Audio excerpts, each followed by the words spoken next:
अच्छा, इस वीडियो में हम सबसे जो इम्पोर्टेंट पॉइंट है वो डिस्कस करेंगे। टॉपिक है first fundamental form of the surface or first order magnitude. तो शुरू कर लेते हैं।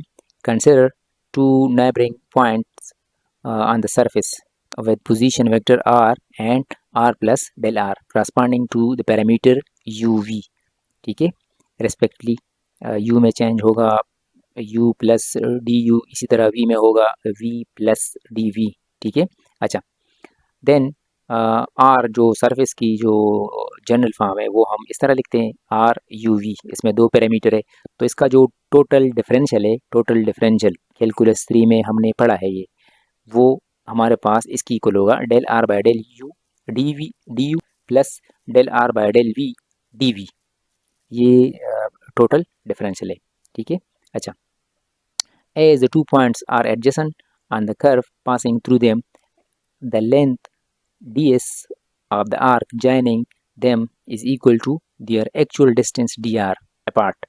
इसका मतलब ये है कि जैसा कि ये दो पॉइंट जो है ये एक दूसरे की बहुत करीब है, मतलब कंसेक्यूटिव पॉइंट है, एक दूसरे के बहुत करीब अगर ये हो तो फिर डी आर और डी एस ये आपस में इक्वल होंगे।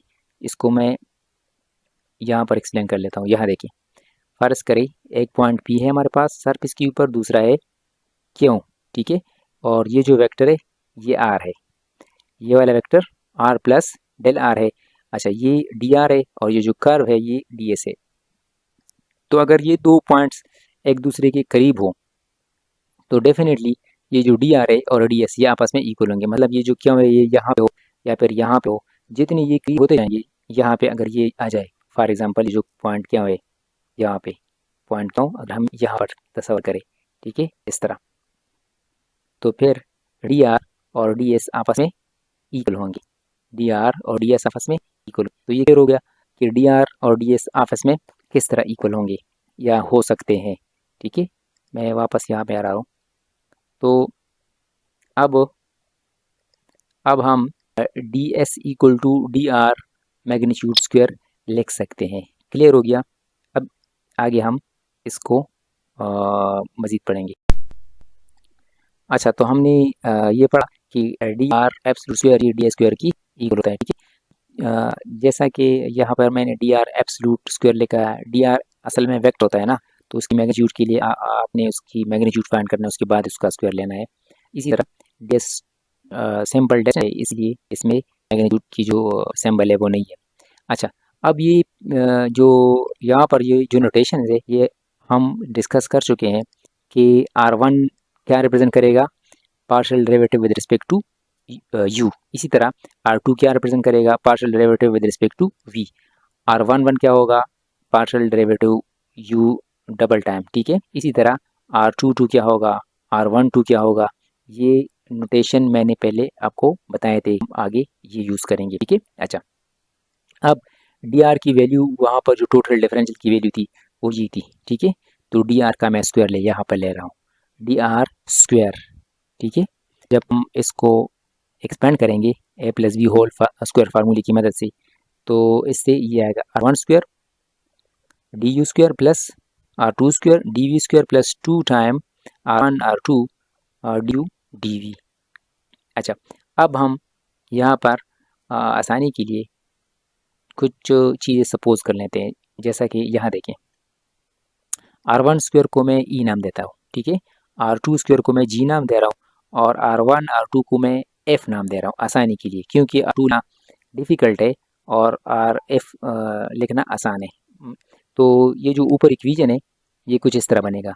यहाँ देखिए, ये जो ऊपर जो इक्वेशन है ये वाला इक्वेशन, आर वन स्क्वायर की जगह यहाँ पर मैं क्या लिखूँगा, ई। तो यहाँ बनेगा e d you square plus इसकी जगह क्या बनेगा, जी डी स्क्वायर और plus r one r two की जगह क्या बनेगा, 2 एफ डी यू डी। ठीक है, ये हो गया डी एस यहाँ लिख ले, या चलो डी एस यहाँ लिख लेता हूँ। ठीक हो, इसको कहते हैं first fundamental form of a surface. ये बहुत इंपॉर्टेंट टॉपिक है, इसको आपने याद रखना है। ठीक है,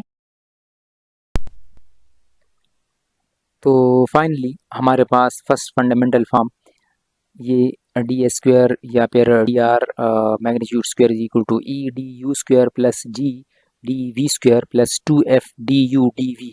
ये हमारे पास क्या है, फर्स्ट फंडामेंटल फॉर्म। ठीक है, आप इसको इसमें जो ई एफ जी है इसको हम फंडामेंटल मैग्नीट्यूड भी कहते हैं। ठीक है, अच्छा, ये फर्स्ट फंडामेंटल फॉर्म क्यों इतना ज़रूरी है या फिर इसकी डेरिवेशन की ज़रूरत हमें क्यों है और इसकी इम्पोर्टेंस क्या है, इसको मैं 2-3 जुमले में डिस्कस कर लेता हूँ। ठीक है, यहाँ देखिए, फर्स्ट फंडामेंटल फॉर्म की मदद से हम length of curve on a surface, किसी भी सरफेस के ऊपर हम लेंथ फाइंड कर सकते हैं। इसके अलावा angle between two tangent vectors, हम सरफेस के ऊपर जो टेंजेंट हम ड्रा करते हैं कर्व पे, तो उसकी जो एंगल होता है वो हम फाइंड कर सकते हैं। इसी तरह एरिया भी हम फाइंड कर सकते हैं सरफेस के ऊपर। दूसरी चौथे point, it allows you to treat the surface as a Riemannian manifold, giving you a to do calculus on a curved surface। मतलब ये हमें सरफेसेस के ऊपर एक कैलकुलस प्रोवाइड कर लेता है जिसकी मदद से हम कर्व सरफेसेस स्टडी करते हैं कि उसकी बिहेवियर क्या है, उसकी कर्वेचर किस तरह है, और उसकी जो मैनीफोल्ड थ्योरी है उसको हम तफसील से डिस्कस कर सकते हैं। इसके अलावा it's the foundation for defining Gaussian curvature and other curvature measure which are essential for understanding the shape and behaviour of surfaces. Surfaces की बिहेवियर और शेप के लिए जो कर्वेचर हम डिफाइन करते हैं उसको हम गॉसियन कर्वेचर कहते हैं। ठीक है, और ये जो गॉसियन कर्वेचर है ये हम फर्स्ट फंडामेंटल फॉर्म से फाइंड कर सकते हैं। गॉसियन कर्वेचर के अलावा जब हम प्रिंसिपल कर्वेचर फाइंड करते हैं या नॉर्मल कर्वेचर फाइंड करते हैं वो भी हम फर्स्ट फंडामेंटल फॉर्म की मदद से फाइंड कर सकते हैं। ठीक है, अच्छा, जो लास्ट पॉइंट मैंने लिखा है वो है it's coordinates dependent but the geometric quantities derived from it like curvature R invariant under reparameterization. मतलब इसमें अगरचे इसमें जो पैरामीटर है वो डिपेंडेंट पैरामीटर है यू सॉरी जो ई एफ जी जितनी भी है ये यू और वी पर डिपेंड करेंगे या फिर उसकी स्ट्रक्चर पर डिपेंड करेंगे। लेकिन अगर इससे जो हम उसकी जो प्रॉपर्टी डिस्कस करते हैं, फॉर एग्जांपल कर्वेचर हम जब इसके डिस्कस करते हैं तो कर्वेचर एक इनवेरिएंट क्वांटिटी है, ये एक इंट्रिंसिक क्वांटिटी बन जाता है। अगर उसकी हम रीपैरामीटराइजेशन करें या उसकी ट्रांसफॉर्मेशन करें लेकिन तब भी उसकी जो कर्वेचर है वो चेंज नहीं। अच्छा, नेक्स्ट हमारे पास ये सिंपल एग्जांपल है, find the first fundamental form of the surface for plane sigma is equal to ये। ठीक है, where p is perpendicular to q, both are unit vectors. मतलब ये जो क्यू और पी है ये दोनों यूनिट वेक्टर भी है और एक दूसरे पर परपेंडिकुलर भी है। तो बहुत ईजी है। तो गिवन जो इक्वेशन है वो हमारे पास ये है। आपने सबसे पहले इसका partial derivative with respect to u लेना है। ठीक है, तो इसका partial derivative with respect to u ले तो पी आएगा। इस तरह partial derivative with respect to v ले तो ये आएगा क्यों। इसको आप R1 भी लिख सकते हैं और इसको आप R2 भी लिख सकते हैं और सिग्मा वी या सिग्मा यू एक ही बात है। ठीक है, ये हम डिस्कस कर चुके हैं। देन ई हमारे पास R1 स्क्वायर की इक्वल होता था। ठीक है, तो R1 स्क्वायर असल में क्या है, R1 स्क्वायर असल में R1 डॉट R1 की इक्वल है। ये तो वेक्टर्स है तो डॉट प्रोडक्ट होगा इसका।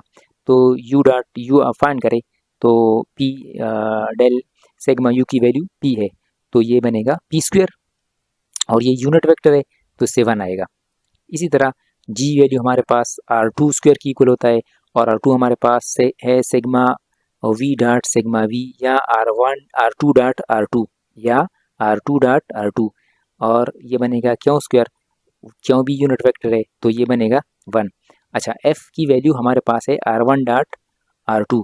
अच्छा, R1 हमारे पास P है और R2 की वैल्यू क्यों है तो दोनों का डॉट प्रोडक्ट 0 आएगा क्योंकि दोनों आपस में परपेंडिकुलर है। ठीक है, अब ये तमाम वैल्यू फर्स्ट फंडामेंटल मैग्नीट्यूड हमने फाइंड किया। अब ये तमाम वैल्यू आप ये जो फर्स्ट फंडामेंटल फॉर्म है ये e d you square plus g d we square plus 2 f d u d v इसमें आप पुट करें तो इसकी वैल्यू 1 है तो यहाँ पर डी यू स्क्वायर बनेगा, इसकी वैल्यू भी 1 है, ठीक है, तो यहाँ पर डी वी स्क्वायर बनेगा, और इसकी वैल्यू 0 है तो ये टर्म इसमें वैनिश हो जाएगा। तो यहाँ पर हमारे पास सिर्फ और सिर्फ D you square plus D we square रह जाएगा, ठीक है।